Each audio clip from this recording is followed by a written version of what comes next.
to Undergraduate Student Government Debates. Thank you all for joining us today. Passerbyers, please have a seat, enjoy some cookies, lemonade. I believe there's some people coming for extra credit as well. If you're up in the balconies, if you want to listen to a great debate happening today, welcome. My name is Mohammed. I will be assisting in moderating today. My name is Lucas. I'm the chair of the Elections Committee. We'll begin with opening statements, then we'll move on to some prepared questions, then we'll move on to audience questions, and then we'll get to candidate debate if we have time. So we'll begin with opening statements. The Hoerr campaign has won the coin toss to begin, so they will begin with opening statements, starting with 3 minutes. Hoerr campaign. Hi. Hello. Testing. Okay. Hi, I'm Joshua Hoerr. I was going to say many of you may already know me, but we've got a small turnout here. I think I see some good faces in the front row that I recognize. I post on the UMB Facebook page a lot. I tutor people on and off around campus, and I'm the vice president of the investment club, so that's really what my role here on campus has been. I'm going to pass the mic off to Ameina to talk more about our issues. Thank you.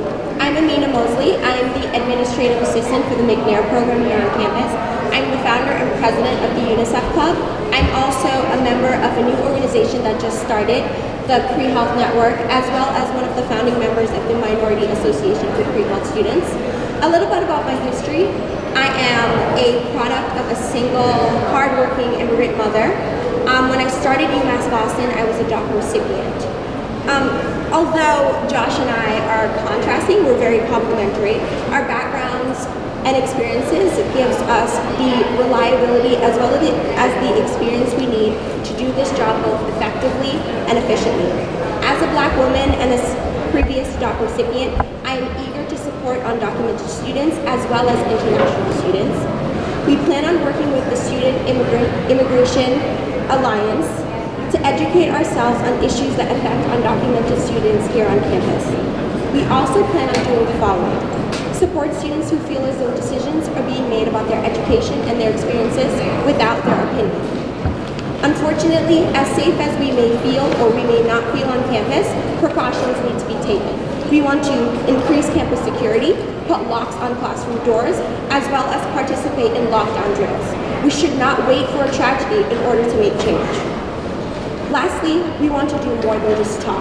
We want to put together both promptly as well as bi-monthly focus groups to ask students about what issues affect them and then use those experiences that we collect to implement policy as well as change. Unfortunately, there seems to be a disconnect between representatives and the students they represent. Students, unfortunately, do not know their senators.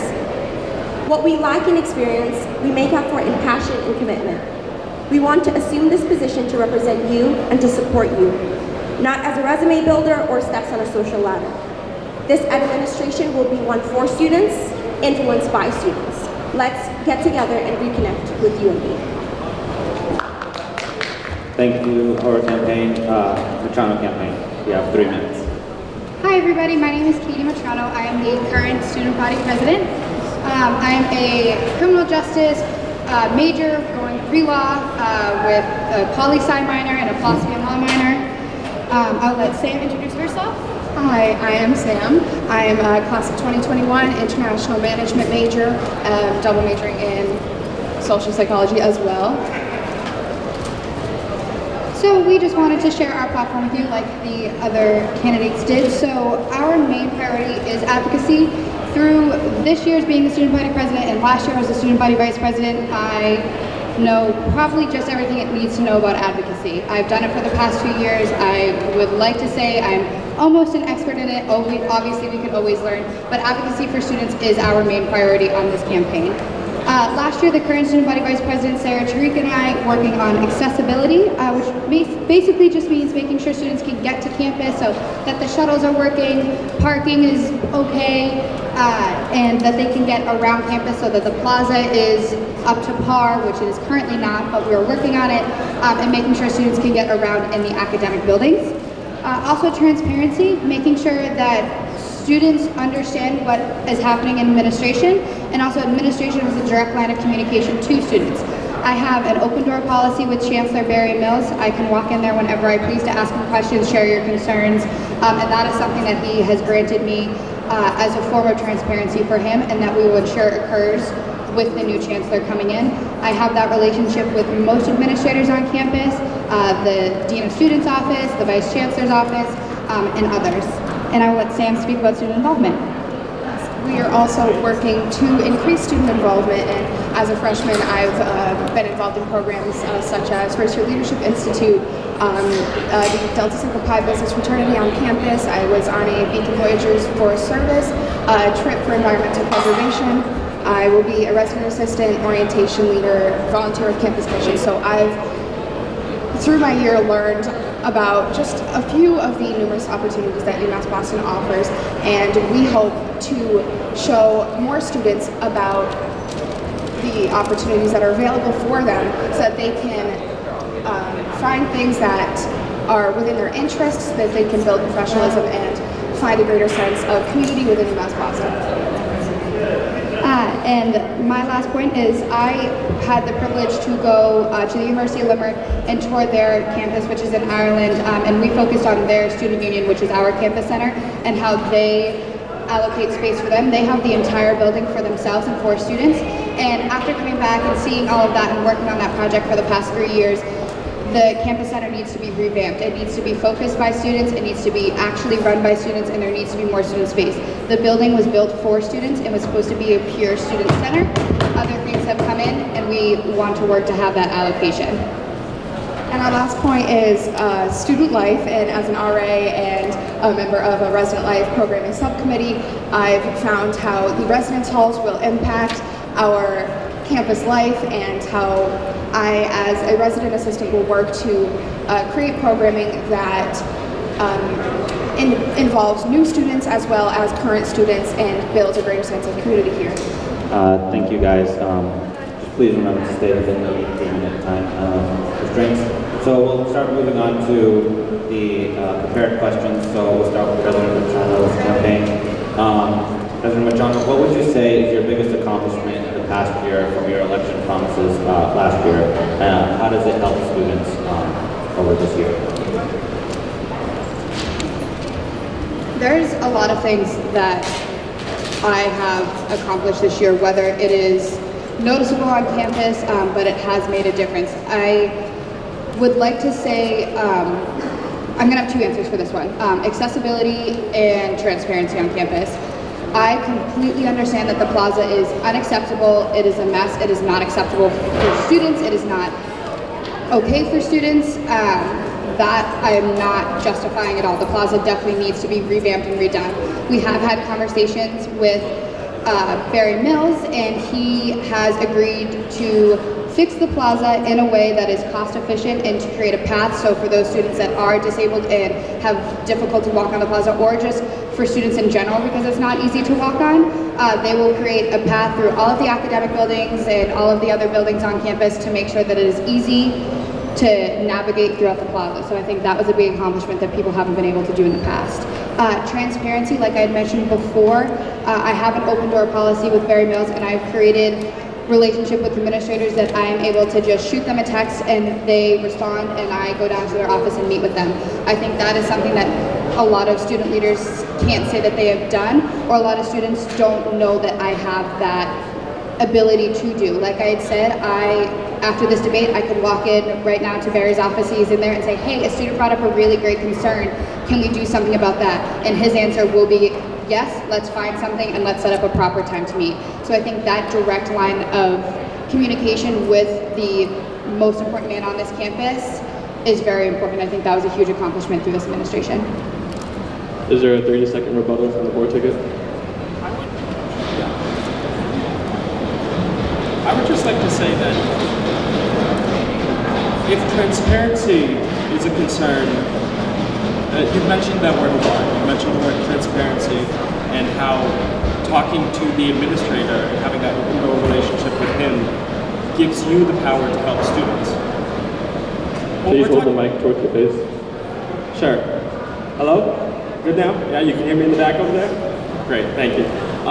I'd just like to say that the transparency the main issue with transparency isn't between the president and the chancellor. There are going to be open lines of communications no matter what between those two parties. I'll assure that as student body president if I got the... Your 30 seconds was up.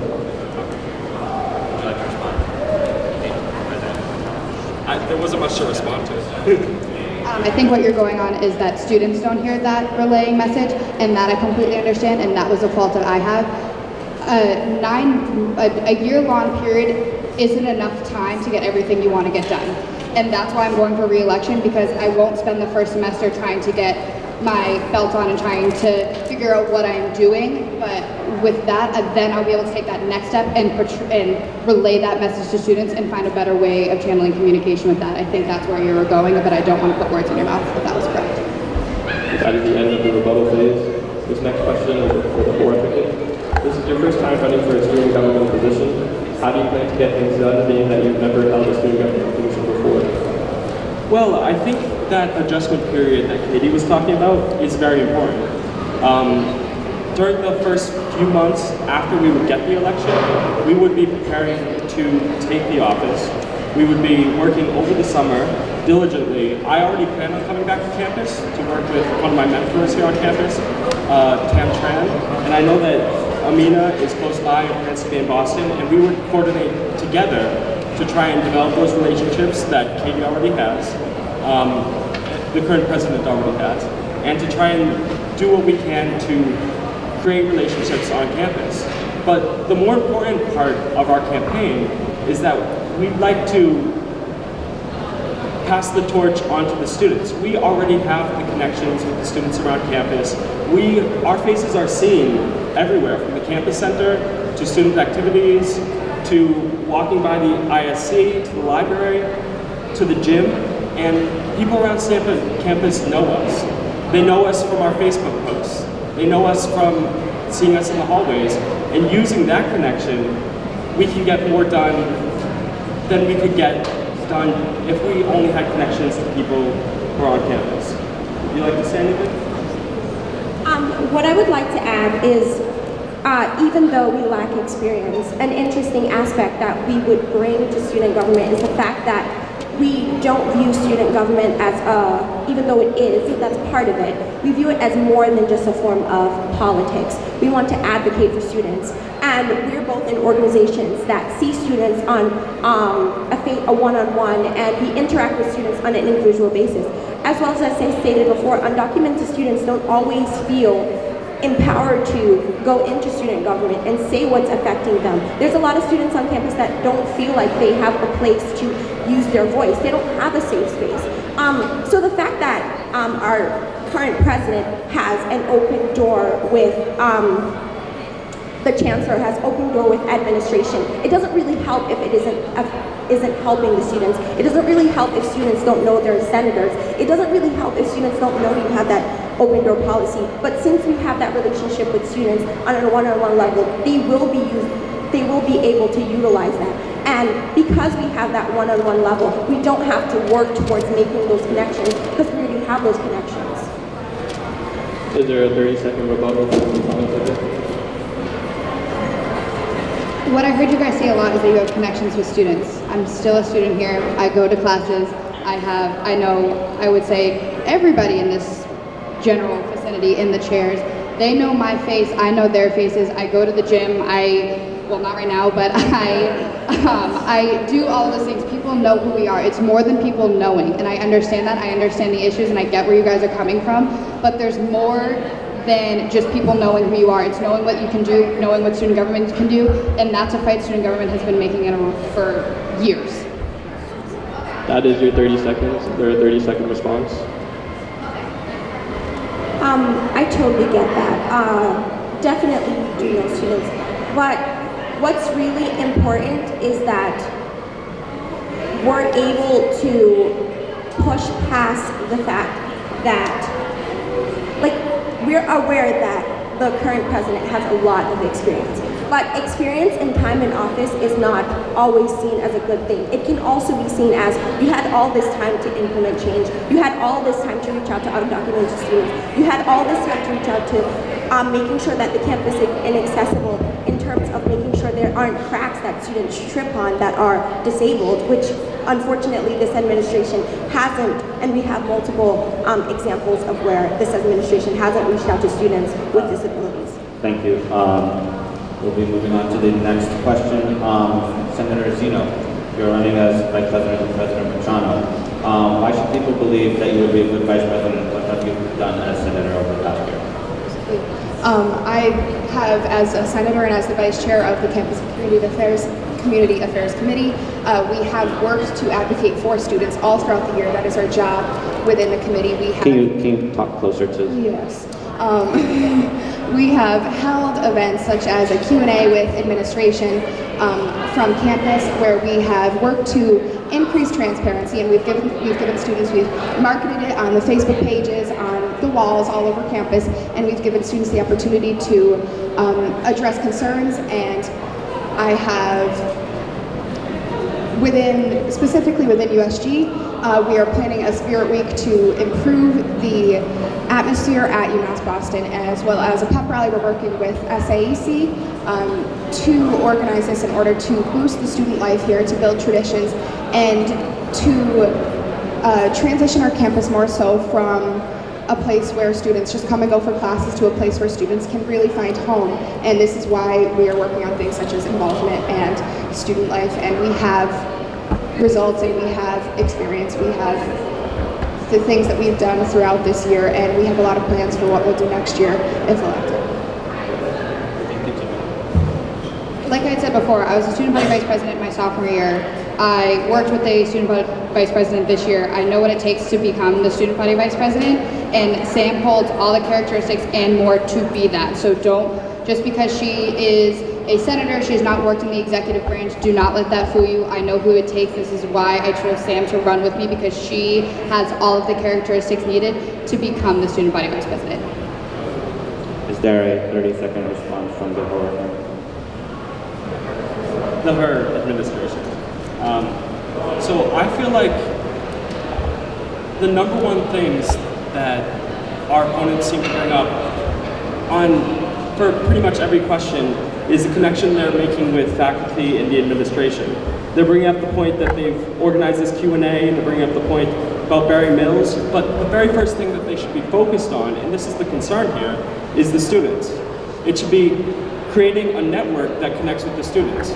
You have a cabinet, you have people who are going out there who are supposed to be able to reach out to you, to help you reach out to the students, and I don't feel like that's being utilized. I feel like people need to know that you're out there. People, more than half the school needs to know your face, but people who are just in the offices right next to yours don't even know your name. And I'm sorry. Please respond. Add that within, of course, those are points to bring up that we've worked with administration to increase transparency, but other things that we've done within the Campus and Community Affairs Committee is we have taken surveys. We've just sat out here, sat on campus in various locations, and we've taken surveys to really hear and to talk to students about the concerns that they have. We have done tabling events where we've just had conversations with the students that we have here on campus about the things that they're worried about or the things that they want to see more. So I absolutely understand what you're saying, but we have worked throughout the year and we will continue to work as we have a meeting later today and we're planning more tabling. We've continued to work to build those connections with students, and because our primary job as senators, as members on campus, is to advocate for the students, to hear them, and to represent them. Thank you. Moving on to the next question. Ms. Mosley, you're the current president of UNICEF. Should you be elected as vice president, what do you think the role of vice president will be? Can you dedicate enough time to it, being the current president of an organization? And how will you act as vice president? That was a long question. So the first question I'll touch on is my experiences in UNICEF is what I think makes me a good candidate for this role.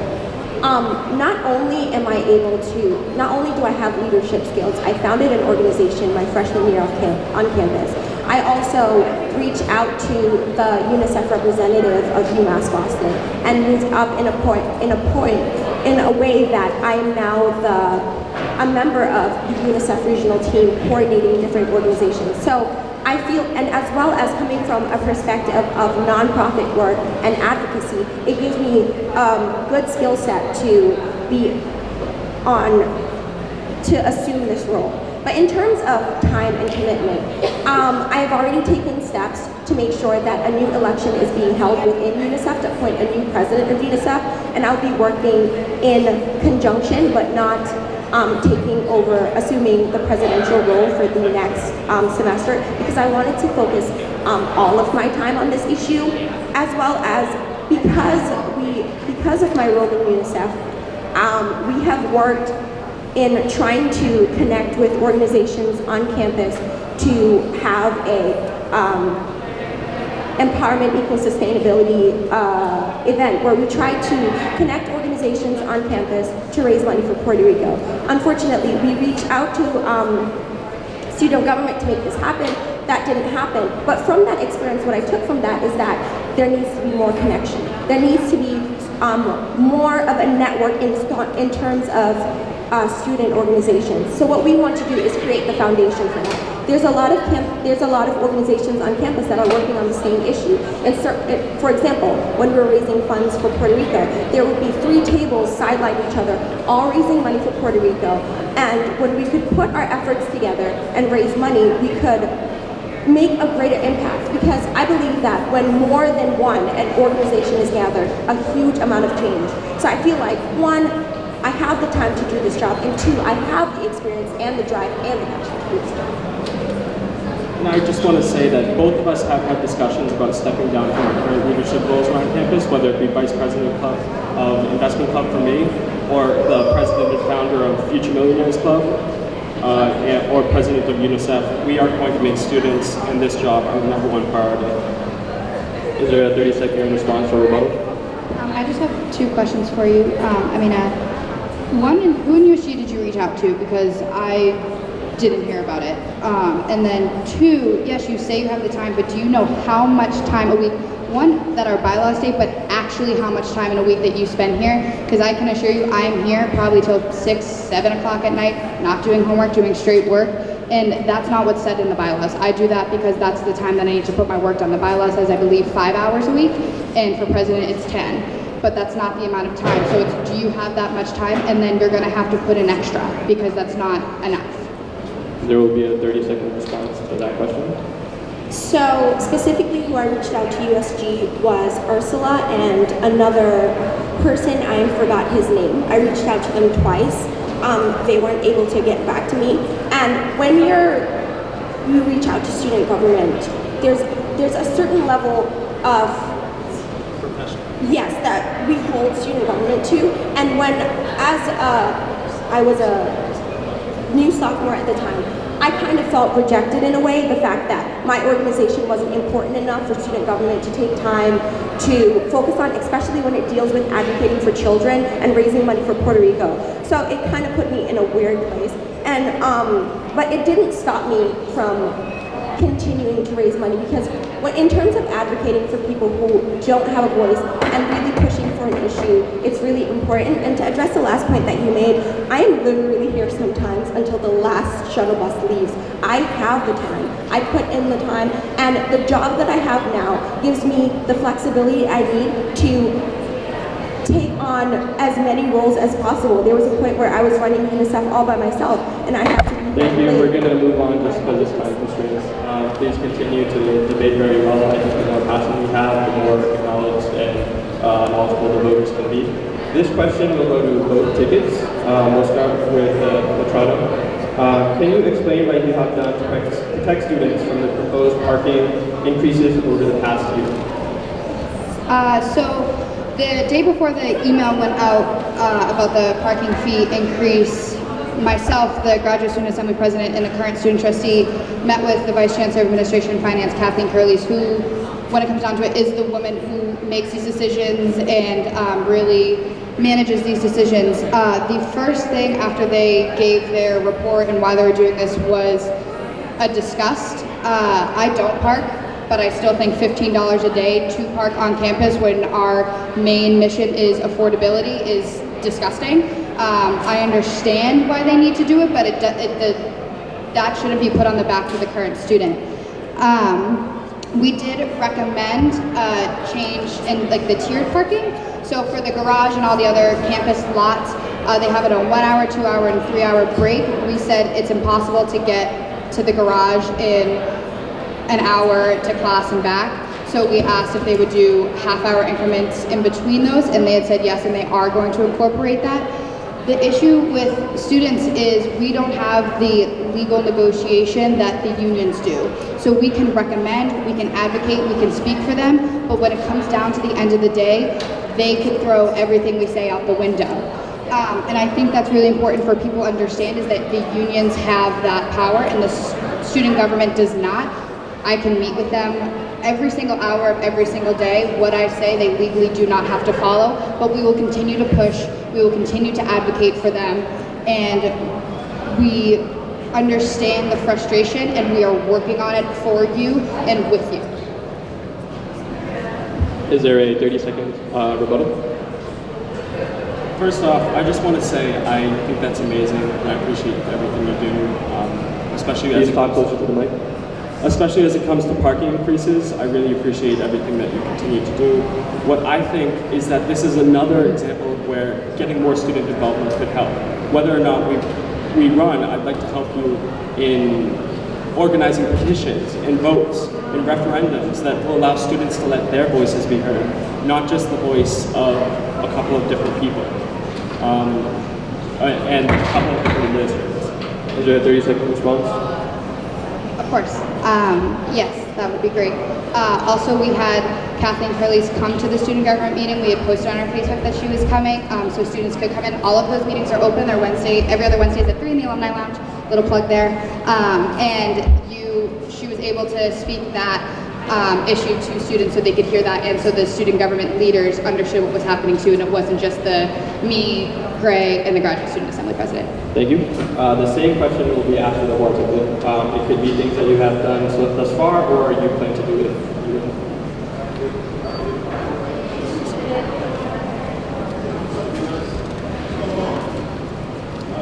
So what I've done already is I've gone around to different student organizations around campus. This was the very first day I got approved for my bid to run as president, along with Ameina, our bid to run as president and vice president. And we gathered a list of different student issues that people would like us to tackle. We ranked them based on priority and based on what seemed most likely to happen. And we sought to make the connections around campus that we need to make in order to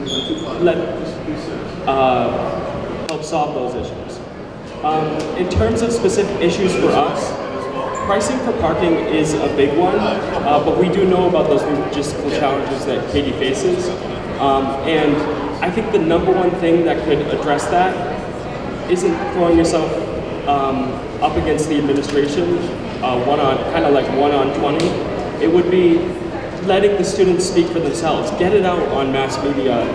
Get it out on the Boston Herald.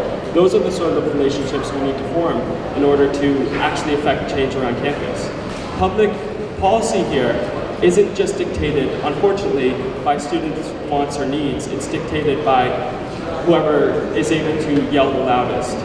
And I've heard that you've got a strong voice, but I think the voice of 1,000 students resounding together would be stronger. And just to piggyback off what Josh said, and this is why creating a network of student organizations is important, because there are student organizations that are already working on decreasing the price of parking or making sure this doesn't happen, as well as different issues. So if and since something like this affects most of the students that go here, if all of the student organizations would work together to create one huge event that tackled such an issue, it would make such tremendous change, and it would cause administration to actually see that students are investing in their education and their experiences and what happens to them in terms of policy. And just one more thing I'd like to add. One of our main plans is going to be to institute an executive board with specific responsibilities: Director of Diversity and Inclusion, Director of Student Affairs, people who can go out there and help us affect change. Because we can appoint as many people as we want.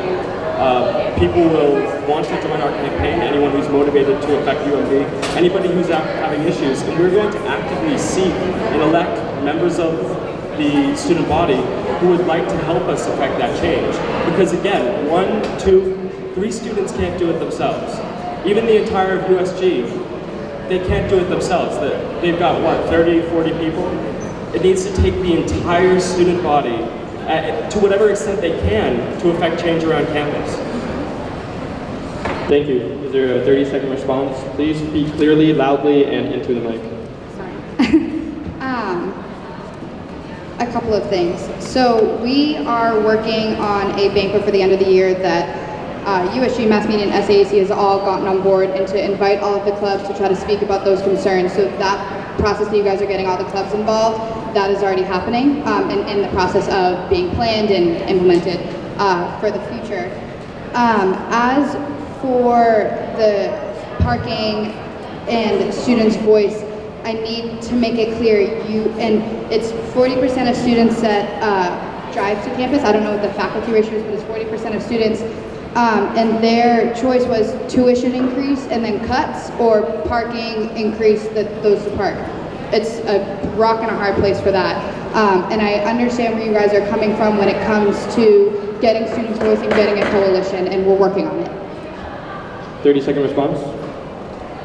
I think this comes from my experiences, or I guess both our experiences with this issue, comes from the fact that we're grounded in advocacy and protesting. Most of my experiences has been with protesting and really pushing for something and not really taking no for an answer. So to state that we're in between a rock and a hard place, I don't really stand for that, and we don't believe in that. We don't think, regardless of what administration says, I think if students really need something, we see this with this current administration. Look at the March for Our Lives. If we can really push for something that we really need, I don't think that we should settle for cuts or we should settle for tuition increase, or we should even settle for the $15 parking. We should really push against these issues that affect us and not just be complacent. Thank you. This will be the last question. We'll start with the board. In what some might already call a divided campus, or one that is lacking community, with the building of the dorms, how will you continue, or hope to continue, one community and not a divided community with the dorms and the students?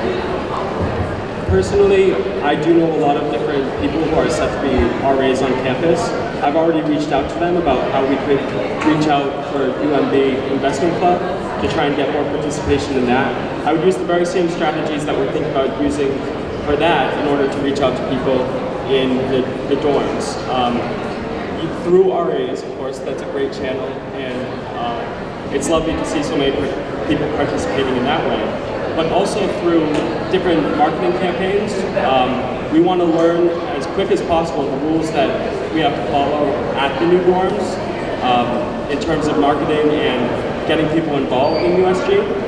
And we want to focus, we don't want to split our focus between students who are in the dorms and students who are community students. We want to keep one singular focus on students in general. And when we do need to address specific concerns from people at the dorms, we'll have a director of dorm outreach or housing outreach who will be able to help us facilitate that transition. We'll have somebody, a motivated individual of our choosing, who we are allowed to appoint as president and vice president, who can go over there and who can help us make changes. Because, as I've said maybe 3 times so far, this isn't just a campaign of 1 or 2 people. This is a campaign of students. This is a campaign that has to involve students, more students, and as actively as possible. We have 36 people running for senator this semester, which is, I think, the most we've ever had, or if not the most, the best outcome you can hope for with 35 senator spots. But the cabinet is full of it was either 3 or 4 people, at least when I looked on the UMass Boston page. I feel like that needs to be updated in order to reach out to the 7 different vice chancellors who are on campus, the chancellor, and all of the different department heads that need to be spoken to. Another thing that's important to add is that there are students that go to this campus that has over 15 credits and that work 40 hours a week and that really don't have time to reach out to student government, really don't have time to be involved in campus life, but really do want to make change and really do want to be involved. So we are invested and we plan on reaching out to those students and finding the best way to support them, because school is much more than assignments. There's a lot of issues in students' lives that do conflict with them being able to participate in our campus, and we want to reach out to those students. So as I stated before, even though we're pushing for transparency, even though we're pushing for there to be an open door policy, which is definitely necessary, if those students aren't able to come out, if those students aren't able to make it, then how can we help them? Let's reconnect you on the same question was posed to the Mitrano ticket. Can you just repeat the question, please? Yes, some might say in an already divided or lacking of community UMass Boston, with the new building of the dorms that is a bit farther away from the central campus, how do you plan on keeping or creating a community in an already lacking of?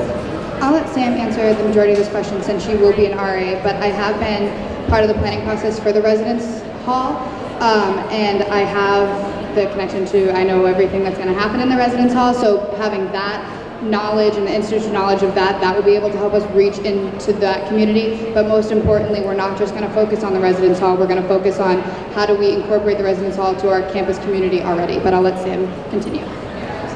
So as an RA, I will be working directly, and if elected, to create and to have that relationship between the USG and between the residence halls. And as you're saying, the campus is divided.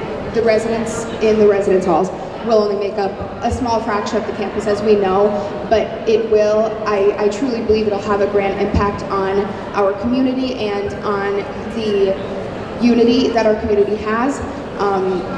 I'm part of, like I said, the Residence Life Programming Subcommittee, and we've talked about how we're going to create incentives for resident assistants to create programming events that incorporate not only the residents but all students. They will, there's rewards, there's no reason not to have programming that involves the entire campus.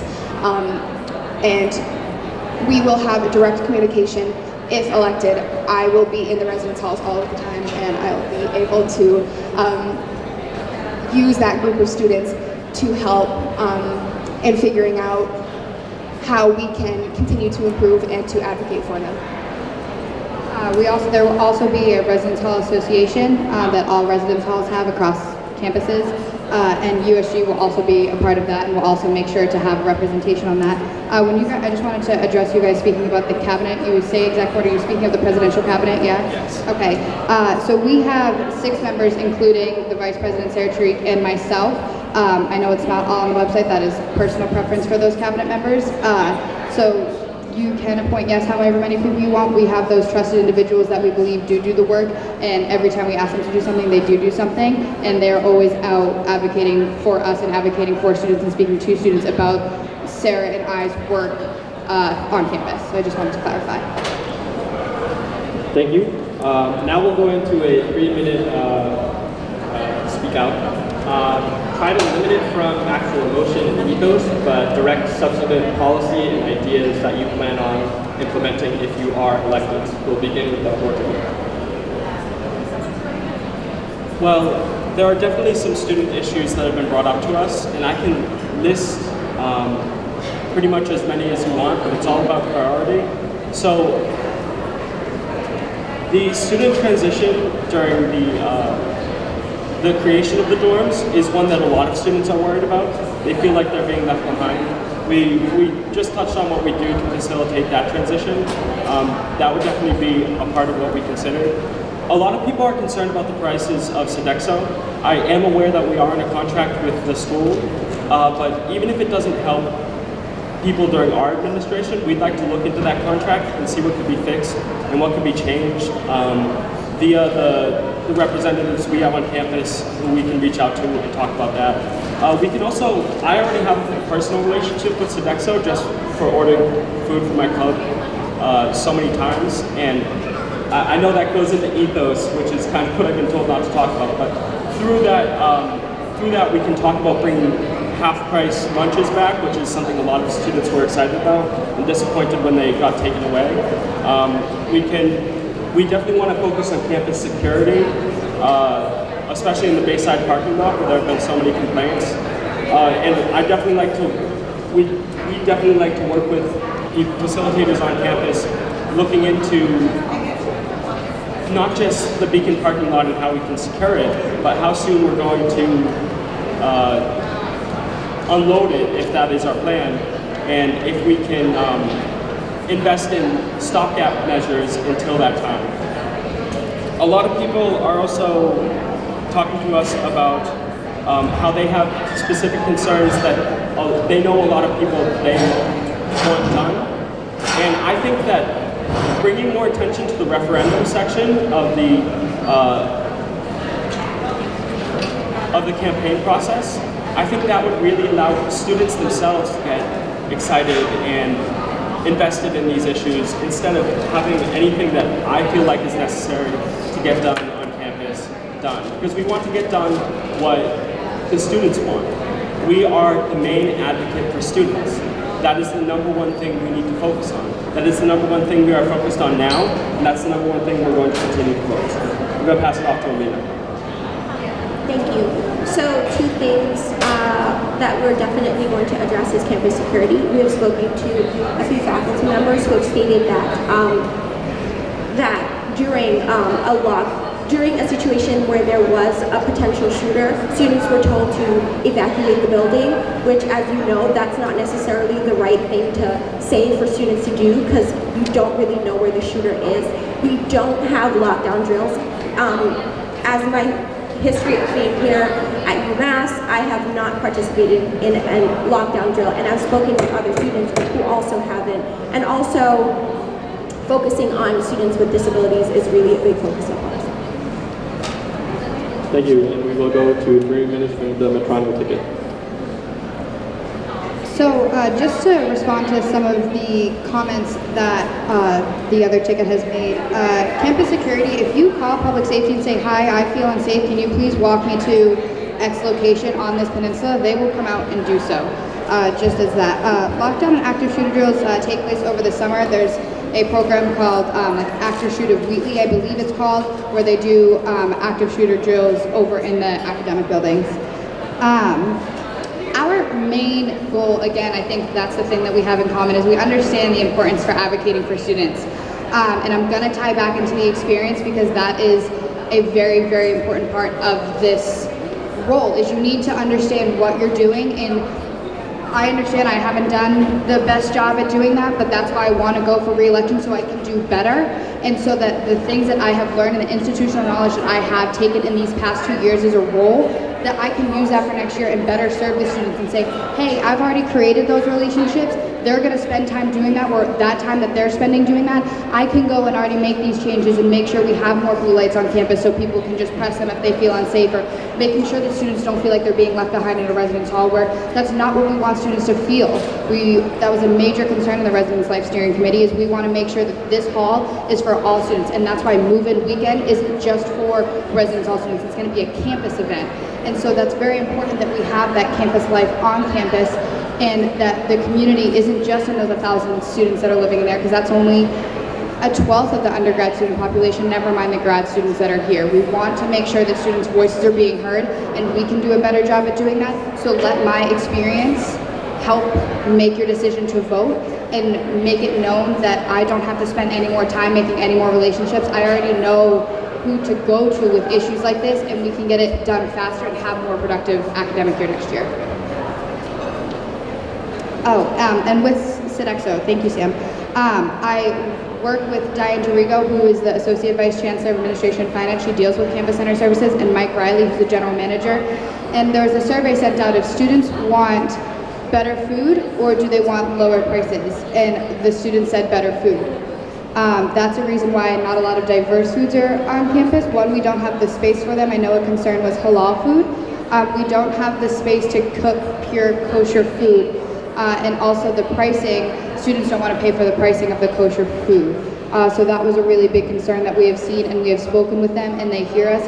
And Mike Riley is out all the time trying to ask students, how's your lunch? Every time I see him, he says, hey, what'd you get today? How's your lunch? How's this sauce? How's this? How's that? And they really tried to advocate for students. And I think that's clear, is that administrators want students' input, and it's just we have to do the job to get it there, and we have to relay that back to students, and that's what we're going to work on.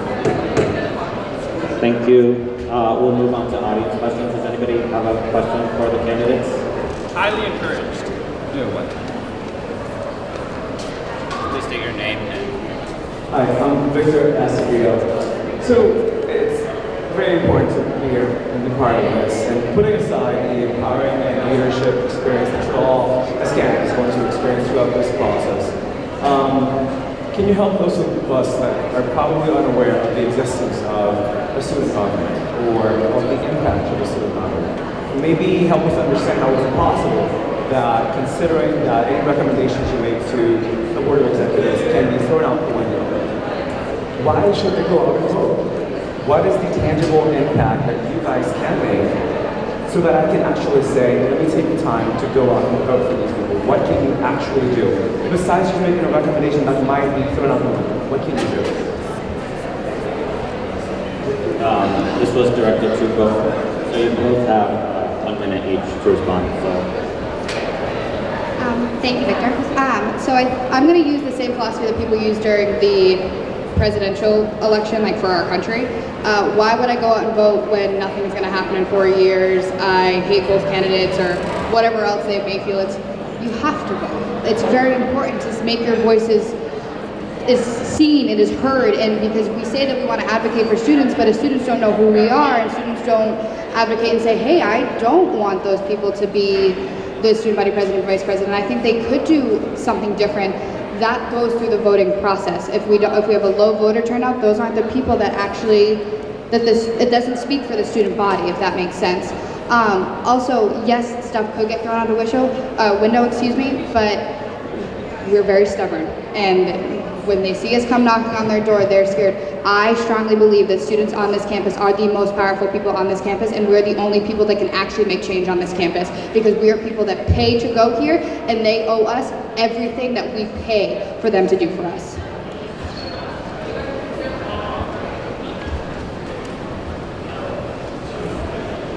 I strongly disagree with the idea that it's up to the students to reach out to us. That's the number one thing that we're campaigning against. That's the reason we formed the campaign, that's why we're running. Because students on this campus who go to a commuter school, who sometimes have an hour to 2 hour commutes, taking 12 to 15 credits, working 20 to 40 hour work weeks, they don't have time to reach out to us. So how can we affect any change that the students want us to affect without personally interacting with those students and getting the go-ahead, the impetus, the drive from them to do what needs to be done? We have the drive to accomplish whatever you want to accomplish. And I'm sorry I forget your name, it was an excellent question. Vincent. Victor. Whatever you want to get done, Victor, we have the drive to accomplish it. But we don't just want to hear from those 5, 6 different people in our cabinet. We're going to have them be reaching out to all people all over campus. And that's our main campaign slogan, Reconnect UMB. Thank you. Are there any other audience questions?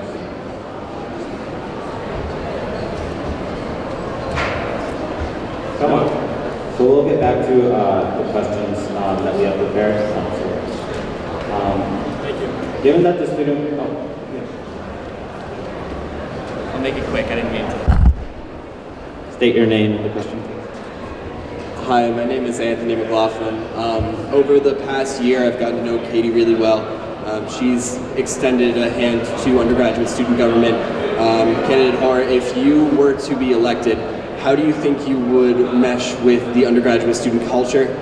Is there any changes that you would see yourself making, and do you see yourself fitting in well with the administration that we've established? You have one minute, please. So what's great about our partnership is the fact that we're able to reach out to do two different type of students.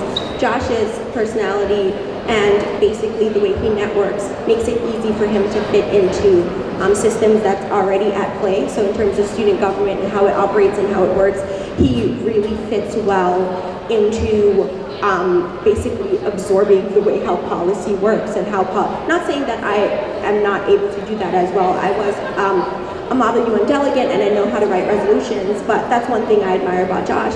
And in terms of me, I'm able to reach out to students on a one-on-one basis. So in terms of reaching out to undergraduate students, I feel as though, and I said this multiple times, students just don't know student government. And if they do, and if they don't know, they have a negative perception of student government as a whole. They feel like it's cliquey, they feel like it's not for them, they feel like it's not a community that reaches out to them. So I feel as though I'll be able to change that stigma or that idea. Thank you. Thank you. I Sorry, encourage you to reach we out have to me to afterwards. cut. Thank you. Are there any other audience questions? No? So we'll get back to this final question here. Given that there is a student athlete council and now there's going to be an RA council, how will you tell the students that the student government, the undergraduate student government, is the one that they should be listening to and working with? This is to both of you. We would, what we are trying to do already, thank you for informing me about those two councils. We've already reached out to student organizations that already exist, and we're talking about whether or not we get the presidency. One thing we're very focused on is creating a network between those organizations and between those organizations and USG. There's a huge disconnect between student organizations on campus and USG. I've talked to almost every student center that has club space and some that haven't, every student organization that has club space and some that haven't. And I've just asked them, how do you feel about the way that just very simple things, budget requests that actually allow us to get things done on campus are done? Do you feel like you were given adequate enough information to make those budget requests? They said no, they had to reach out constantly in order to get those things done. So that people who are more motivated and extroverted were doing a lot better than people who weren't. They were able to affect more change on campus than people who aren't as good at reaching out. That's why we'd like to reach out to UMB students and reconnect UMB. Mitrano. Can you repeat the question? Since there is currently a student athlete council and that there will be an RA council, how will you tell students that the undergraduate student government is the one that they should be going to with their concerns and working with on their issues? Of course. I think it's important to reach out to those councils and make sure that they direct students that do come to them to the undergraduate student government. I know that it says it in the name, but it's not clear enough for students that that's the Student Athletes Council and that's the Residence Hall Association. Yes, you can go with them your issues that you have with games or that you have with the hall, but I think it's important to create that relationship with those two councils and those two governments to make sure that they know to come to USG. And again, that goes part into reaching out to them, which we could obviously do a better job at. And I don't know, Sam, if you wanted to speak on behalf of the Residence Hall Council. Just quickly, that just having USG have a good relationship with the Residence Hall Council and the Athletic Council, it allows for, if a concern is brought to the Athletic Council could help to bring it to the attention of USG, because it's just, USG, like, I understand everything that you're saying, like, we need to go to students and we need to reach out and we need to make the effort to hear them, but there is no way that one person can talk to the entire student population. So by having those different groups, like, yes, we need to enforce that student government is what is precedent, but to have a relationship will help us to reach a greater student population. Thank you. Unfortunately, we don't have enough time, but we'll go to closing statements. Each one has 2 minutes each. President Mitrano, you can start with the closing statement. I am the first person to say that I did not do the best thing at my job. I'm not saying that I have figured out the ways of everything. That's why I'm running for re-election. I want to continue working and want to continue learning, and I want to continue advocating for students in a way that I don't think anybody else can do. There's institutional knowledge here, there's experience here. Look at any job application that you go to, look at anything that you try to do. Experience is at the top of your resume. Make that known when you're out at the voting poll. That is important. And you can ask anybody in the undergraduate student government leadership. They spend the first couple months of the fall semester kind of learning how the things go, even if they were the vice of whatever they were beforehand. It takes a lot of work, and we're willing to put that work in, and we have the experience under our belt to do so. We are going to reach out to students. This campaign has made excellent points, and I don't want to undermine them or say that they are not. Yes, it is our fault that we haven't reached out to students. So let me use my experience that I already have, and let us work together and work with you and all of the students that we already know, all of the administration we already know, to work for students. Yes, I understand that they're saying administration aren't the most important thing, but they're the people on this campus that get things done, so having that relationship with them will help us do that. Let us continue to advocate for you as we have. Sam has her freshman year, I have for the past 2 years. Let us continue the work we're doing, and let our experience help you for next year, because our experience is only going to help you. Let us continue working for you. Thank you. Hoerr. UMass is an amazing campus filled with a vibrant student body who take 3 to 5 classes a week, who work 20 to 40-hour work weeks. They don't need the added pressure of having to go out and advocate for themselves, especially those with disabilities. Not enough has been done or is being done to change campus life since last year. Underrepresented students are still underrepresented. People who feel they haven't had a voice still don't have that voice. Many enthusiastic freshmen have lost their way and lost their drive and enthusiasm throughout the transition from things like Freshman Leadership Institute to finding themselves on their own. And that drive, that ambition promises to take UMass Boston to a whole new tier of public education if we can just retain it. And we are responsible. Those of us who have a voice and are not afraid to use it, we have a responsibility to speak up for those who can't. Last year I went before USG and spoke before the current president about the lack of accessibility around campus. Specifically, I spoke about a disabled student who gave me the permission to say what I'm going to say today. He cannot move, talk, and he cannot move, he can't talk, and he bashed his face when he tripped on some concrete. In the spirit of not speaking for the voiceless, here's what he told the administration in an email, and I encourage you to take this as a metaphor for what needs to be changed. It is the entire campus. The whole campus has broken up concrete. Some tiles shift when people stand on them. Some are cracked and some are totally missing. If you want to make a difference, I would suggest fixing the entire campus. But I know UMB cannot afford to repave the campus, so I guess that is that. I believe you should prioritize the safety of students above building new dormitories and buildings. Spend your money on things that actually matter. For example, the faculty and student safety on campus, instead of things that do not. For example, telling police officers to harass people with cigarettes and laying off faculty. If you want to fix something, actually do it. Don't shove it under the rug and hope that it fixes itself. We need a more accessible campus, and more importantly, we need issues to be heard and addressed promptly, efficiently, and not only during election week. So let's do it together. Let's reconnect UMB. Thank you, candidates. Please remember to vote next week, April 2nd to the 5th, online on UMB Involved. You just need to log in and vote for whichever candidate you favor. And then you can contact them for more information about their campaigns and their platforms, and more can be found on the Student Government Facebook page and website.